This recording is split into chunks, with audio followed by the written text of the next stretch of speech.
Buenas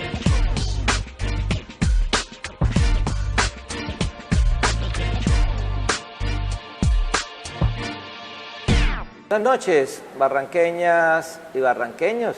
Gracias por permitirnos a esta hora estar con ustedes allá en su casita compartiendo charlas con Darío.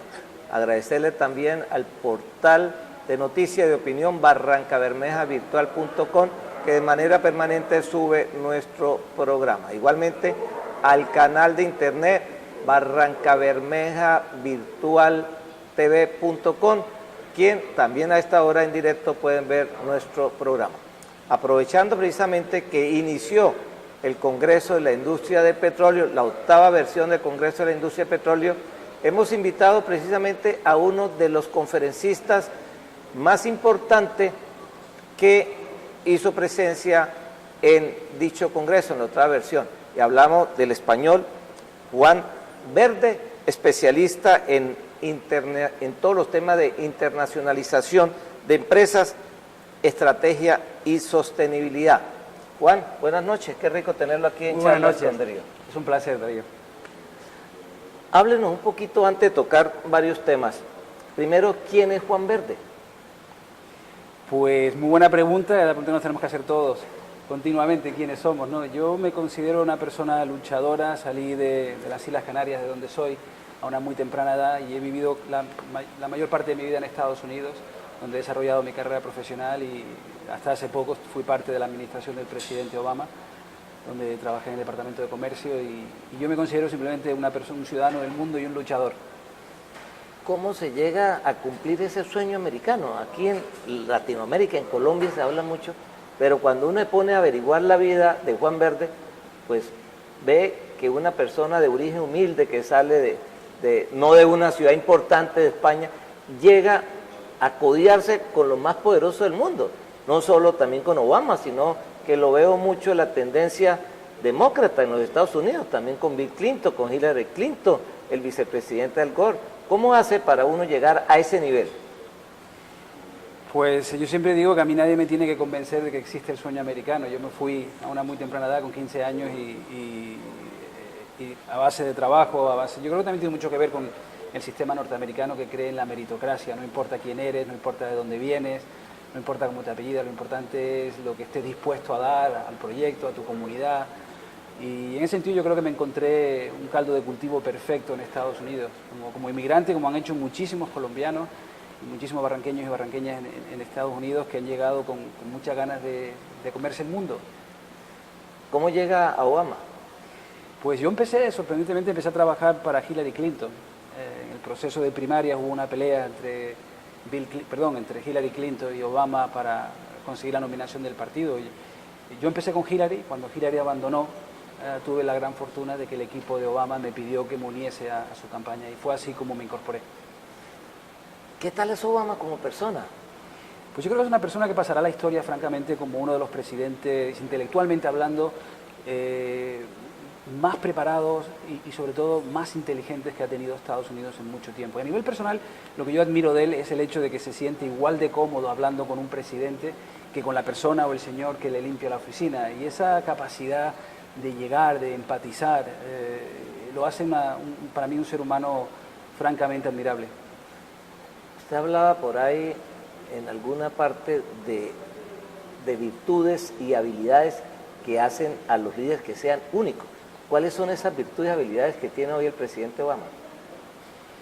Yo creo que el presidente Obama ha demostrado, desde luego en su primer mandato y ahora también en el segundo, una capacidad de trabajo única. Cuando lo ves, incluso te das cuenta que ha envejecido mucho en los últimos 5 años, pero tiene que ver con esa capacidad de perseverancia, de intentar buscar soluciones y de intentar también que en este caso los republicanos, el partido enemigo de los demócratas, se sienten a dialogar. No siempre se consiguen los objetivos, pero yo creo que si tuviese que pensar en una palabra que lo defina a él, te diría que es un hombre luchador y perseverante. Usted ha sido asesor de él, pero le van a quedar 3 o 4 años muy difíciles al presidente porque perdió la mayoría en las 2 cámaras.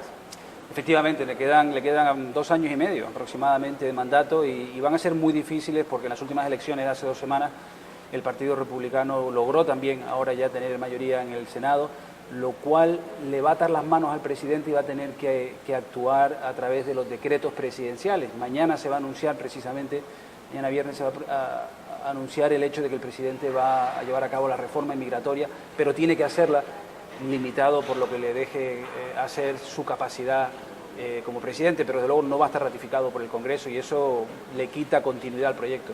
Uno desde lejos ve que recibió el país vuelto nada de manos de Bush, ha bajado el desempleo a unas tasas, el crecimiento de los Estados Unidos está otra vez vivo, moviéndose, y tiene uno la percepción que está haciendo un gran gobierno en el tema económico, en el tema de relaciones también internacional, pero ve uno que lo han castigado muy duro, que el votante lo ha castigado muy duro. ¿Por qué? Sí, yo tengo mi propia opinión al respecto, pero indudablemente los hechos son claros, son inanegables, ¿no? Y es que efectivamente cuando llega el presidente Obama al poder, el país estaba a punto de una debacle financiera. Acabamos de pasar por la peor crisis que había vivido Estados Unidos desde los años 30. Y efectivamente la tasa de empleo altísima, la inflación, el sector automovilístico que estaba a punto de la ruina, la banca. Y hoy Estados Unidos no solamente ha salido de la crisis, sino que claramente ha tomado el rumbo del crecimiento una vez más. A mí me sorprende que la gente lo haya castigado porque no se lo merece en primer lugar, pero yo creo que tiene mucho que ver ese gran porcentaje de la población que está desconforme con él. Creo que tiene mucho que ver con la cantidad de dinero que se han gastado los grandes poderes, los grandes sectores de intereses económicos. Obama se ha enfrentado al sector de la defensa, se ha enfrentado al sector armamentístico, se ha enfrentado al tabaco, se ha enfrentado a las grandes petroleras, y son sectores que se ven amenazados por este nuevo plan que tiene el presidente de modificar y transformar por completo el modelo económico del país. ¿El tema del racismo no influye? Yo creo que no, yo quiero creer, y francamente mi opinión es que si fueron capaces de elegirlo, a pesar de ser un hombre de color, y de reelegirlo, Yo creo que el tema del racismo, obviamente sí hay racismo, el que diga que no hay racismo en Estados Unidos no conoce la idiosincrasia de ese país, pero no creo que sea el factor más importante. Yo creo que para mí el factor importante es que los republicanos, por darte una idea, el presidente llevó a cabo la reforma sanitaria. Habían 44 millones de norteamericanos que no tenían acceso a un sistema mínimo, digno de sanidad pública, como tienen ustedes aquí en Colombia. Nosotros los americanos no lo teníamos, y este presidente lo ha conseguido. La campaña de Obama costó 920 millones de dólares. El sector de la sanidad privada se gastó casi 2.000 millones de dólares en intentar matar ese proyecto de ley. Eso te da una idea de lo que estamos hablando. Jamás antes se había invertido tanto dinero en intentar acabar con la credibilidad de un presidente. Estamos charlando con Juan Verde, él es español, vino a participar en la 8ª versión del Congreso de la Industria de Petróleo, y vamos a hablar ahorita de lo que él sabe, de lo que él es experto. Ya volvemos.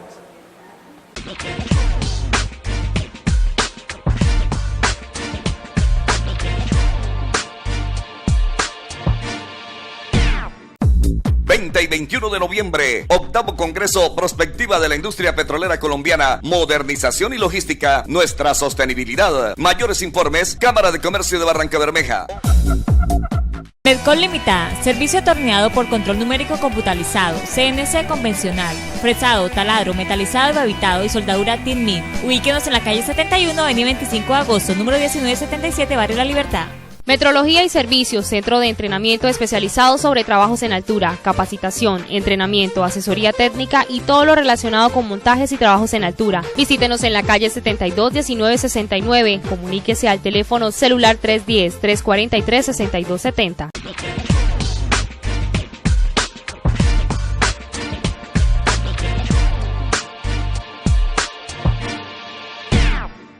De regreso aquí en Charlas con Darío. Esta noche estamos grabando desde el Hotel San Silvestre, en el Centro Comercial San Silvestre, y le damos las gracias precisamente a la administración del hotel por permitirnos llevar hoy Charlas con Darío desde aquí, desde el lobby de la recepción del hotel.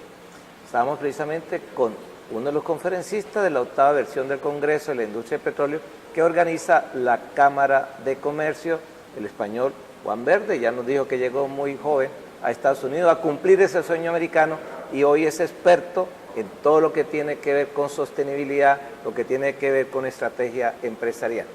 El tema de sostenibilidad empresarial Ese es el tema central de la conferencia que usted dio hoy en Barranca Bermeja. ¿Cómo se logra? Yo creo que lo primero es entender que la sostenibilidad para mí no significa otra cosa que, desde un punto de vista empresarial, que las compañías puedan ganar mucho dinero durante mucho tiempo. A que tenemos que acabar con la visión que tienen muchos del corto plazo, ¿no? Que no cuidan el medio ambiente, que no toman en consideración el legado que queremos dejar a nuestros hijos y a las generaciones futuras. Yo hoy, en mi conferencia, de lo que estoy hablando es precisamente de que las empresas tienen que tener una visión más a largo plazo y de que precisamente la sostenibilidad es la ventaja competitiva, no solamente para las empresas, sino también para las regiones, como esta, en Santander y particularmente esta ciudad, que la sostenibilidad puede convertirse en su ventaja competitiva.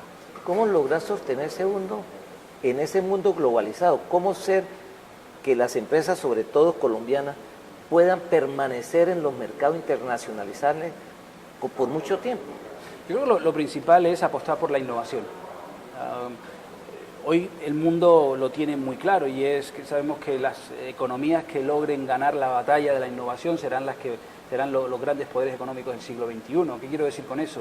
El hecho de que China seguirá fabricando los teléfonos, China será durante mucho tiempo más un sitio donde la mano de obra es mucho más barata que en otros sitios, pero lo que tiene que apostar Colombia, en mi opinión, es por el capital humano, tiene que apostar por la educación, por la formación, y eso pasa por la innovación, es apostar en los empleados. Por ejemplo, las compañías tienen que buscar formas de ser más eficientes, de hacer más con menos. Antes, hace una generación, un empresario aquí en Barranca Bermeja podía innovar una vez y montar una fábrica y de esa innovación vivían él y las siguientes 2 generaciones. Hoy en día no. Hoy en día el ciclo de vida de los productos es más corto, la competitividad es continua, tienes que preocuparte de lo que están haciendo en China, en India, en Brasil. Por consiguiente, yo creo que la clave del siglo XXI es la innovación continua. Tenemos que reinventarnos una y otra vez. Usted es experto en comercio exterior y trabajó precisamente en el gobierno Obama asesorando parte al presidente Obama en ese tema.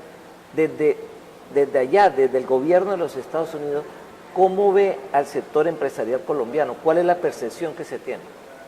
Pues yo creo que, en mi opinión, Colombia tiene una gran ventaja en comparación a otros países de la región, y es que tiene la generación, si bien es cierto que hay mucho por hacer todavía, pero hay muchos jóvenes, esta nueva generación de jóvenes muy bien formados. Ese capital humano que tiene Colombia yo creo que debería aprovecharlo, ¿no?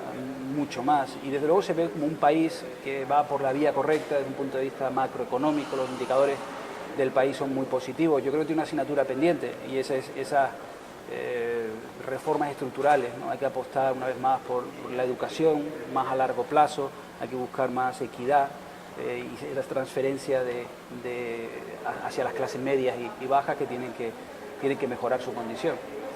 Un tema que preocupa hoy al mundo y que usted como analista también económico, el tema del petróleo. Y lo digo porque estamos precisamente, y en el Congreso de la Industria del Petróleo se va a mirar hacia dónde va el petróleo. Desde el punto de vista suyo, ¿qué está sucediendo en este momento en el mercado petrolero? Yo creo que son momentos de grandes cambios para el sector petrolero. Mi teoría y de lo que hablo en mi presentación es que las empresas petroleras tienen que entender que no son solamente gestores de petróleo, son gestores de energía. Y lo cierto es que de cara a los próximos 20 o 30 años, el petróleo seguirá jugando un papel importante, pero vamos a ver cada vez más otras fuentes de energía alternativa, como las energías renovables, la solar, la eólica, la geomotriz o, por supuesto, incluso la energía que viene del mar y de las olas y de los océanos. Y ya no es... La gente dice que esto es futurista. No, es que ya las economías más importantes del mundo están luchando y están llevando a cabo grandes inversiones para posicionarse como los líderes de las renovables y de la innovación. Y yo creo que las petroleras y el sector petrolero tienen que entender que el futuro es muy distinto. Jugarán un papel importante, pero ya no son la única opción que hay en el mundo. Yo tengo una percepción, puedo estar equivocado, es que la industria del petróleo, no solo nacional, sino internacional, no son competitivos, son unas empresas que viven en una grande margen de utilidad y entonces cuando uno se pone a analizarlo al final terminan siendo derrochadores y no son competitivos. Usted, desde el punto de vista suyo, ¿cómo las ve? Una vez más, yo creo que tomando en consideración que los precios de las energías renovables van bajando, la eficiencia energética se convierte en una necesidad. O sea, la gente cuando hablamos del sector petrolero, yo lo que creo es que hay mucho margen para ser más eficiente. Y a medida que estas otras opciones se vuelvan más viables, más baratas y más de presente, el sector petrolero va a tener que buscar la manera de ser más competitivo, desde un punto de vista de eficiencia y desde un punto de vista de precios. Para poder sobrevivir. Para poder sobrevivir, y yo creo que ahí Barranca Bermeja puede jugar un papel importante para utilizar la gran riqueza que tiene desde un punto de vista petrolero, los recursos que tiene, pero para diversificar su economía, aprovechar estos momentos, porque sabemos que a 20 o 30 años el panorama va a ser muy distinto. Tienen que llevar a cabo esas grandes inversiones y esas grandes reformas en estos momentos, los próximos 5 o 10 años. El futuro es la logística. Barranca tiene un gran potencial en el tema, en los nodos multimodales y en el tema logístico. ¿Cómo se está moviendo precisamente el gran mercado en el tema de la logística? Yo creo que es un sector estratégico y un sector de futuro, no solamente en el mundo, sino en Colombia en particular. Creo que Barranca Bermeja puede jugar un papel importantísimo. La asignatura pendiente de Colombia, en la opinión de muchos expertos con los que yo hablo en Washington y el Banco Mundial, en el Fondo Monetario, creen que Colombia tiene que llevar a cabo una gran inversión en infraestructura.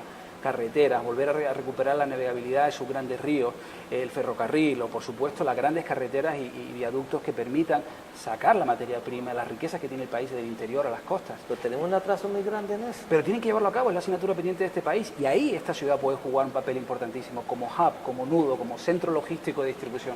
Yo creo que puede ser muy interesante como fuente de riqueza para esta región. Estamos charlando, él es Juan Verde, experto en economía, comercio y política, y vamos a hablar en el otro bloque precisamente de esas dos pasiones que él maneja, comercio y política. Ya volvemos.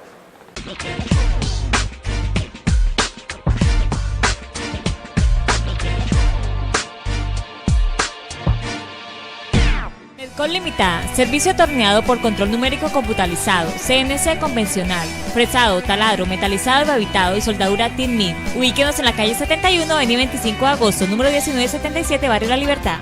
Metrología y Servicios, centro de entrenamiento especializado sobre trabajos en altura, capacitación, entrenamiento, asesoría técnica y todo lo relacionado con montajes y trabajos en altura. Visítenos en la calle 72, 1969. Comuníquese al teléfono celular 310-343-6270.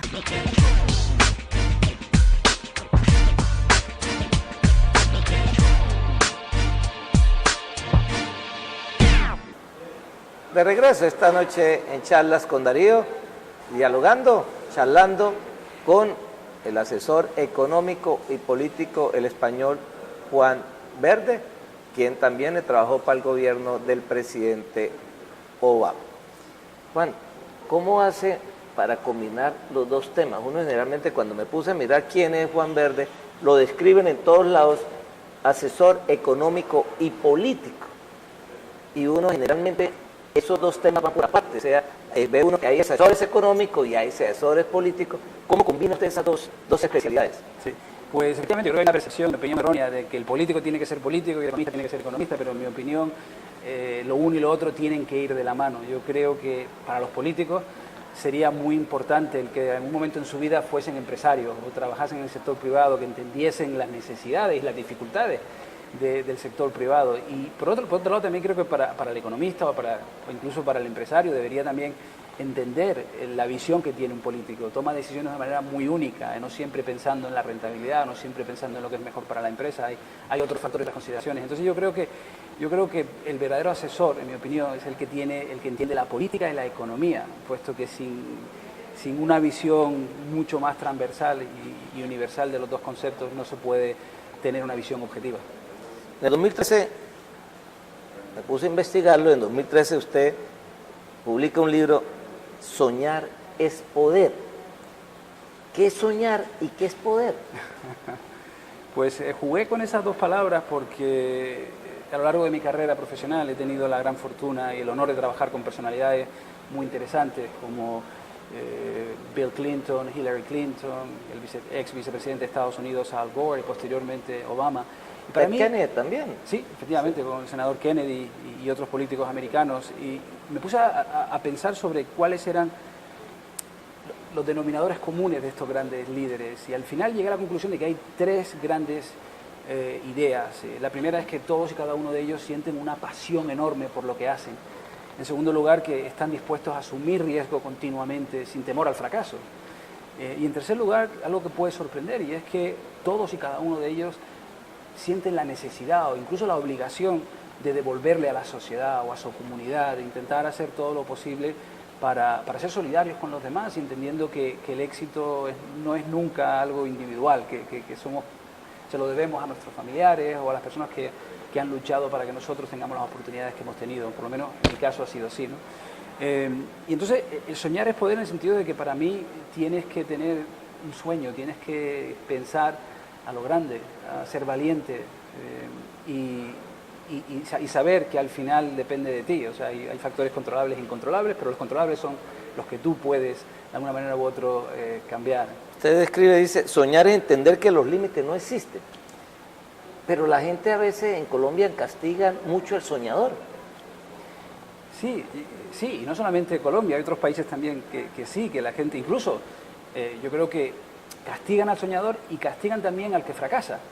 Te equivocas o te arruinas o cometes un error y luego acarreas un estigma negativo el resto de tu vida. Yo creo que hay sociedades como la norteamericana que yo admiro, no es perfecta ni mucho menos, lejos de serlo, la critico en muchas cosas, pero en ese sentido, donde se crean las condiciones propicias para que pueda florecer el espíritu emprendedor, es precisamente porque la cultura reconoce que tienes que soñar, que tienes que arriesgarte, que no existen los límites en el sentido de que si te equivocas o te caes, te vuelves a levantar otra vez.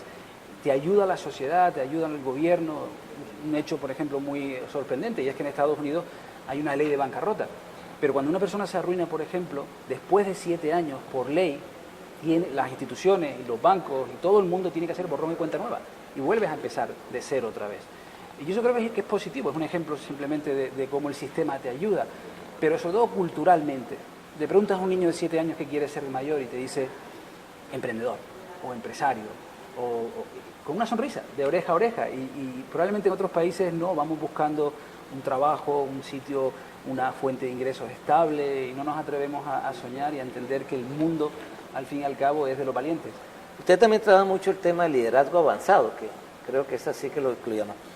Hoy, el líder político, ¿cuáles son esas habilidades o cualidades que debe tener que hoy le está exigiendo el mundo? Sí, yo creo que el mundo, efectivamente, yo estoy viendo, me preocupa mucho la situación actual en cuanto a la desconexión que veo entre los políticos tradicionales y los partidos tradicionales y las necesidades del pueblo, donde hay una cierta apatía por parte de los ciudadanos en cuanto a la política. Hay muy poca gente que quiere presentarse a las elecciones y eso creo que para mí es preocupante. Yo creo que los políticos y los líderes políticos tienen que entender que la gente no recuerda lo que tú le dices, la gente recuerda cómo le hiciste sentir cuando se lo dijiste. Tienen que volver a pensar y a entender que tienen que empatizar con la gente, que tienen que escuchar a la gente y que no pueden seguir actuando de la misma manera que actuaban durante mucho tiempo, de falsas promesas, de no entender, no oír a la población. La población hoy quiere políticos comprometidos y políticos que sepan remangarse la camisa y bajar con ellos a la trinchera. Pero ¿cómo sintonizarse uno con la gente? Depende del estilo, ¿no? Pero no es más, yo creo que Obama es un buen ejemplo de un político que sabe escuchar a la gente y al final toma decisiones en función a lo que él cree que está bien, es bueno para la sociedad. Él dice una frase que a mí me gusta mucho, él dice, los verdaderos políticos deben gobernar pensando en las próximas generaciones y no en las próximas elecciones. Y yo creo que eso es parte del problema que tienen los políticos, están pensando siempre a corto plazo. O sea, voy a tomar una decisión, pero voy a tener cuidado porque si no tomo la decisión correcta, no voy a salir reelegido. No, hay que ser valiente, hay que tomar decisiones, pase lo que pase, y tienes que ser congruente con tus valores. Cuando hablaba de soñar, no describió soñar, pero ¿el poder para qué? El poder para cambiar las cosas. Yo creo que a pesar de esa idea que tiene mucha gente que la política es corrupta o que la política no es buena, lo cierto es que no hay ninguna otra forma de cambiar las cosas que no te gustan. La forma más efectiva de cambiar las cosas que no te gustan es meterte en política. Y si el político que te representa no lo está haciendo bien, presentarte tú a las elecciones. Eso no es fácil, la gente le tiene miedo. Sí, desde luego. No hay nada bueno escrito sobre los cobardes. Se nos acaba el tiempo. Juan, el mensaje a los colombianos, a los barranqueños concretamente, desde la experiencia que usted tiene. Pues yo llevo unas semanas estudiando la situación económica del país y particularmente el papel que puede jugar Barranca Bermeja. Creo que los colombianos deberían ser muy optimistas sobre el futuro. Y particularmente esta ciudad, tienen en el horizonte unas oportunidades magníficas y creo que va a ser muy importante que sean conscientes de los grandes cambios que se avecinan y que sepan adelantarse, no esperar a que las cosas ocurran, sino tomar la iniciativa y llevar a cabo esos cambios que hablábamos anteriormente, de posicionar esta ciudad como un centro logístico, un centro de innovación, un centro de distribución y diversificar la economía. Una pregunta que se me escapaba.